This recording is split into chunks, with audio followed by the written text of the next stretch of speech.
The 18th of January. It's been a test 3 weeks, but both the PSC and a committee of experts admit that there is some change in the air, and its color, white smoke. White smoke.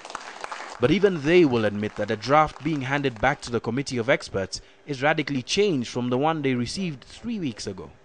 The document we give you is of 252 articles, fewer than the 310 or so articles that the draft you handed over to us had. Majority of the reduction, Mr. Chairman, is really in form as to rather than substance.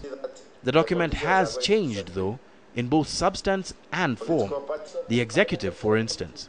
The system we have proposed is completely new as far as the draft is concerned, and we will wish your committee to give special consideration to see how it sits with the rest of the chapters of the Constitution. One major shift is in the impeachment procedure.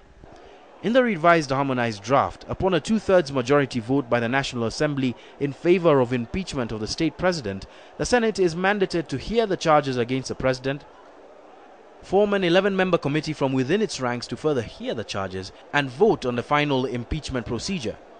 But in a draft presented by the PSC, the entire role given to the Senate is usurped by the National Assembly. The National Assembly votes on the impeachment proceedings and sits in the subsequent hearings, the Senate's role with regard to checking the executive being seriously reduced. The House that we created, Mr. Chairman, is a lower house than the National Assembly.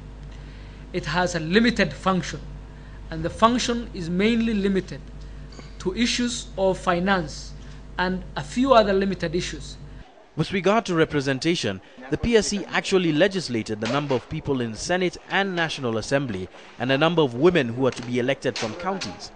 The revised harmonized draft stopped at legislating the proportions that would be followed in electing special interest groups, raising further the question of the PSC's overstepping their mandate.